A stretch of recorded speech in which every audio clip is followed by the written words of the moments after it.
Welcome back. Thanks for staying with us. The EFF has won its first ward in Mpumalanga. Mafia Surprise Fane, a former member of the EFF student wing, won Ward 11 in the Nkomazi local municipality following by-elections in KaHhoyi near Komatipoort. The EFF won 58% of the vote, the ANC 34%, and an independent candidate won 8%. For more on this, we're joined in studio by Ward 11 councilor Mafia Surprise Fane. Very good evening to you. Thank you so much for coming to studio. I mean, this is sensational. It's been described as an unbelievable win because it happened in a traditional ANC stronghold. How does it feel? No, good evening and greetings to your viewers. Thank you very much for having us. I must indicate that I'm exquisitely delighted to be here. However, like you are saying, I'm coming from Ward 11 in a rural municipality called, well, it's divided into 3 sections. It's KaHhoyi, it's Eriksville and Koba. But, well, these sections form part of this particular ward that I'm speaking about. Yeah.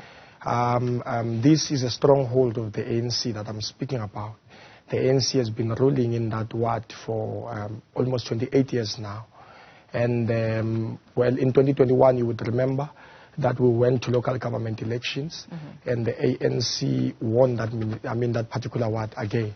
And the EFF there got only 509 votes. But, well, 8 months down the line, we are in by-elections, and as the EFF were able to come out victorious.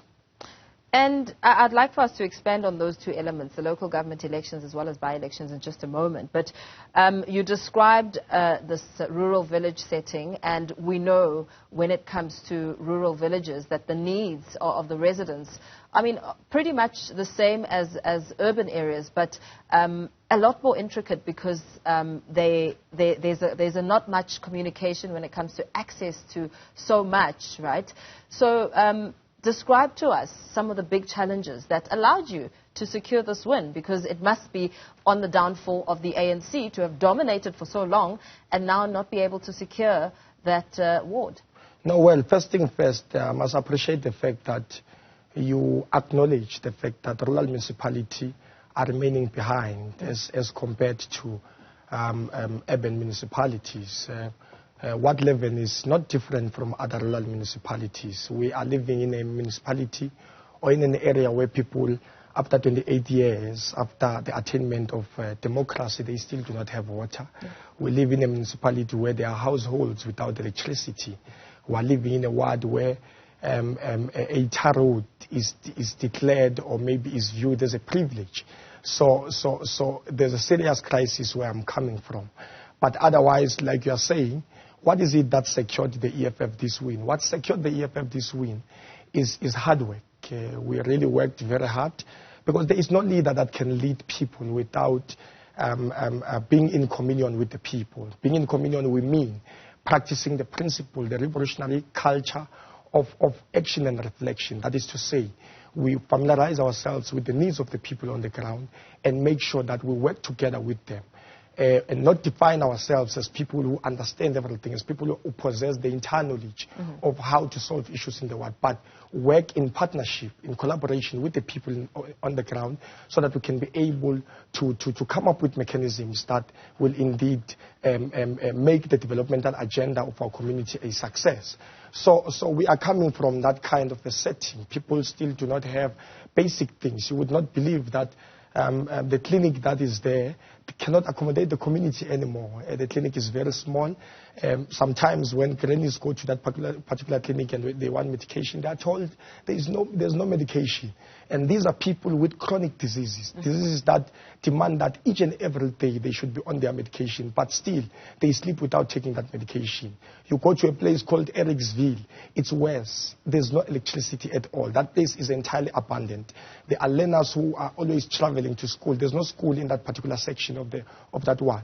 People have to travel a distance for them to have access to school. And they're traveling in the bushes in an era of GPV, in an era where crimes I mean, South Africa is a hotspot in terms of crime. So that's what we are faced with where I'm coming from in Ward 11. So this was the EFF's first by-election win in Mpumalanga to date. With that on your shoulders, I mean, obviously you must be hoping to secure even more and make even greater strides within the area. So what will your focus be as you try and, you speak about the ANC stronghold, and surely the ANC is not going to let this matter lie down. They will be fiercely contesting for that ward. So what difference are you hoping to make? To be honest with you, the ANC has nothing to offer. There's absolutely nothing that they can offer to our people. You cannot believe that going to these by-elections, they do not even have a manifesto, because they've been promising our people things for almost 28 years, and none of the things that they've been promising have happened. So they've got nothing to promise our people. So when the EFF says we want to capture government, the EFF takes into consideration the components of society, the sections in society that must be captured. Because to capture government is to capture the critical components, of which communities and wards form part of that. So we are in a mission. We're heading towards 2024. The EFF is going to rule this country. The ANC has proven that it is incompetent. It has proven that it does not have any strategic plan to solve the issues or the socio-economic issues that our people are faced with on the ground. So now our immediate task is to demonstrate to all other 34 wards in that sub-region of Nkomazi what an EFF government can do for its people. We are going to make sure that there is a tar road in that place. It's only 4.7 kilometers. You won't believe that there's no tar road. People are driving it's a game of potholes, and we are going to demonstrate that people are going to have access to running clean water. We're going to demonstrate that people are going to have access to electricity. We are going to demonstrate that the youth of that community is definitely going to have a youth center that will have a library in it, a computer lab where they'll be able to access internet for free without having to travel to other areas for them to have access to those things. Because gone are those days where it's certain spaces that must have specific resources, even in rural municipality. That's where our people are. If the ANC can pride itself that it's the government that has worked for the people, it must pride itself with being able to change the conditions of our people on the ground, not to pride itself about the work that was done by the apartheid government. I mean, most of the things that are happening in the metropolitan municipalities, those are things that they found them there. The ANC has not built anything. Mpumalanga as a whole, the ANC only built one university. You cannot believe. Since the attainment of democracy, they built only 2 universities, that is Solplak and University of Mpumalanga. So there's nothing to show.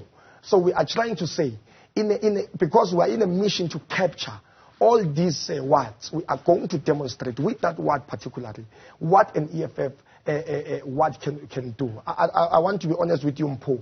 We cannot afford to fail the 1,662 people who went out, left everything that they were doing, and went and casted their votes for the EFF. They trusted the EFF with their vote. So we need to demonstrate that that exercise was not an exercise of futility. So as you voice your ambitious plan, what are the challenges that you will encounter? Well, the challenges that I'm going to encounter. No, to be quite honest with you, you must know that Nkomazi municipality is a municipality that is largely ANC. They are the councillors that are there. The ANC has 49 councillors that are there in council. The EFF is going to have 10, including myself. The DA has 4.